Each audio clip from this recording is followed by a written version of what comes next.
नमस्कार, दिन भर की बड़ी खबरों में आप सभी का स्वागत है। मैं हूं आपके साथ अब्दुल करीम। आज हम इस बुलेटिन में बात करेंगे देश भर की सबसे अहम खबरों की, लेकिन खबरों से पहले एक नजर आज की मुख्य सुर्खियों पर।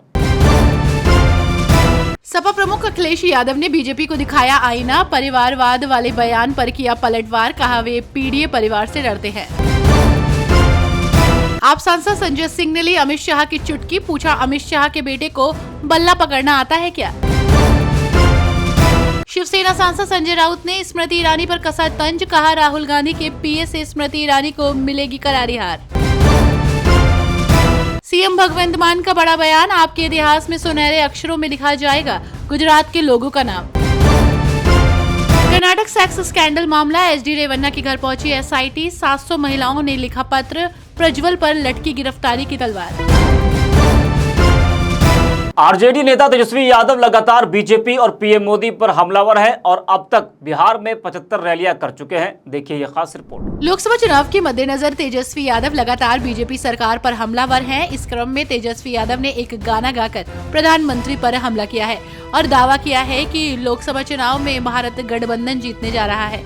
फिर गाने के माध्यम से बीजेपी की चुटकी लेते हुए कहा कि सुन भाई सुन देश की धुन, 4 जून को इंडिया गठबंधन आ रहा है और हम सरकार बनाने जा रहे हैं। वहीं उन्होंने कहा कि ये अच्छा है कि पीएम मोदी आ रहे हैं। भाजपा के सभी लोग हताश हैं। पीएम ने कहा कि एम्स शुरू हो गया है, पीएम को एक बार निरीक्षण कर देखना चाहिए कि एम्स की स्थिति क्या है।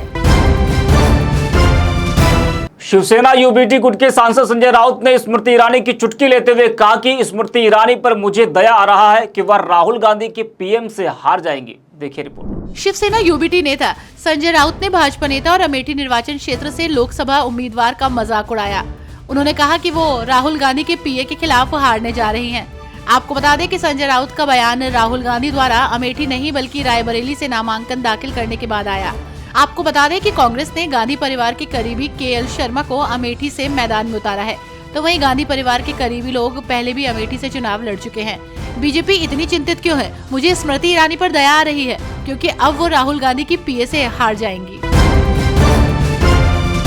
पंजाब के मुख्यमंत्री ने गुजरात में चुनाव प्रचार किया और इस दौरान उन्होंने कहा कि गुजरात की जनता का नाम सुनहरे अक्षरों में लिखा जाएगा। देखिए रिपोर्ट। आपके नेता और पंजाब के मुख्यमंत्री भगवंत मान ने गुजरात से चुनाव प्रचार किया। इस दौरान कहा कि भावनगर और भरूच से आप 2 सीटों पर चुनाव लड़ रही है। हम पहले भी आए थे और वादा करके गए थे कि गुजरात वाले जब भी बुलाएंगे हम आएंगे। उन्होंने कहा कि लोगों ने पंजाब, हरियाणा और दिल्ली में जोश दिखाया है और अब गुजरात की जनता नई कहानी लिखने को तैयार है। यही वजह है कि जब भी आपका इतिहास लिखा जाएगा तो गुजरात के लोगों का नाम सुनहरे अक्षरों में लिखा जाएगा।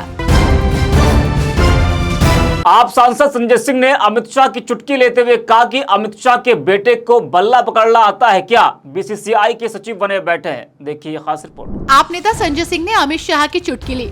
उन्होंने कहा कि अमित शाह के बेटे को क्रिकेट का बल्ला पकड़ना आता है। बीसीसीआई के सचिव बने हुए हैं। हमारे घर के बेटे 17 साल की उम्र में जवान बनेंगे और 21 साल में रिटायर हो जाएंगे। मोदी को 73 साल में तीसरी बार मौका चाहिए और 21 साल का जवान रिटायर होकर घर पर बैठेगा। ये लोग घोर परिवारवादी हैं। अपने परिवार और दोस्तों को बढ़ाने के अलावा न पीएम मोदी के पास कोई काम है और न ही अमित शाह के पास, न भाजपा के पास कोई काम है। हम अपने देश का भविष्य बनाना चाहते हैं और मोदी और अमित शाह अपने दोस्तों का भविष्य बनाना चाहते हैं। हम देश के लिए काम कर रहे हैं और वो दोस्त के लिए काम कर रहे हैं।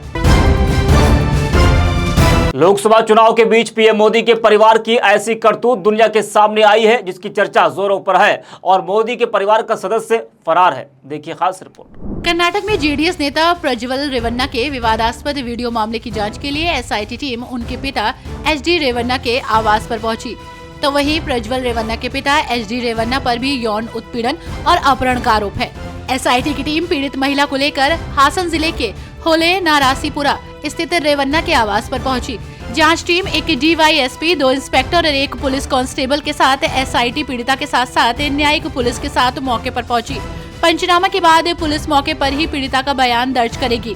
वहां रेवन्ना की पत्नी भवानी समेत रेवन्ना के वकील और कुछ जेडीएस नेता मौजूद थे। एसआईटी ने प्रज्वल रेवन्ना के खिलाफ ब्लू कॉर्नर नोटिस मांगा है।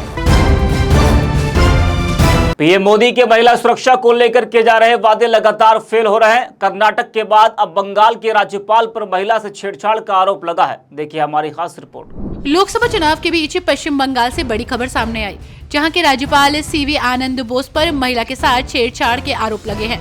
आपको बता दें कि छेड़छाड़ आरोप के मामले में अब कोलकाता पुलिस ने एक जांच टीम का गठन किया है, जिसको लेकर एक वरिष्ठ अधिकारी ने कहा है कि अगले कुछ दिनों में गवाहों से बातचीत शुरू की जाएगी। और उन्होंने ये भी कहा कि जांचकर्ता पहले ही राजभवन के सीसीटीवी फुटेज शेयर करने का अनुरोध कर चुके हैं। सपा मुखिया अखिलेश यादव ने बीजेपी सरकार पर परिवारवाद के बयान पर जमकर हमला बोला और कहा कि बीजेपी पीडीएम से डरी हुई है। देखिए रिपोर्ट। समाजवादी पार्टी प्रमुख अखिलेश यादव ने सपा और उनके खिलाफ भाजपा के परिवारवाद हमले पर पलटवार किया। उन्होंने कहा कि भाजपा पीडीए परिवार से डरते हैं और उन्होंने पीडीए और इंडिया गठबंधन पर भी भरोसा जताया। उन्होंने कहा कि इंडिया ब्लॉक सरकार बनाने जा रहा है और इस बार पूरा परिवार बाबा साहब भीमराव अम्बेडकर द्वारा बनाए गए संविधान की रक्षा के लिए मैदान में है, जिसने हमें हमारे सभी अधिकार दिए हैं। हम भाजपा के खिलाफ प्रतिस्पर्धा कर रहे हैं। वे पीडीए परिवार से डरते हैं। पीडीए भाजपा को हराएगा और भारत गठबंधन सरकार बनाने जा रहा है। प्रियंका गांधी ने पीएम मोदी के शहजादा वाले बयान पर आड़े हाथों लिया और मोदी को आईना दिखा दिया। देखिए खास रिपोर्ट। गुजरात के बनासकांठा में एक चुनावी रैली को संबोधित करते हुए प्रियंका गांधी ने प्रधानमंत्री नरेंद्र मोदी पर जमकर निशाना साधा। उन्होंने कहा कि पीएम मोदी खुद शहंशाह हैं, लेकिन मेरे भाई को शहजादा बोलते हैं। प्रियंका ने कहा कि मैं बताना चाहती हूं कि मेरे भाई 4000 किलोमीटर पैदल चले, देश के लोगों से मिले और उनसे पूछा कि आपके जीवन में क्या समस्याएं हैं। एक तरफ शहंशाह नरेंद्र मोदी महलों में रहते हैं, वो किसानों महिलाओं की मजबूरी कैसे समझ पाएंगे। प्रियंका ने कहा कि नरेंद्र मोदी सत्ता से घिरे हुए हैं, उनके आसपास के लोग उनसे डरते हैं, उनको कोई कुछ नहीं कहता है। अगर कोई आवाज उठा भी ले तो उस आवाज को दबा दिया जाता है।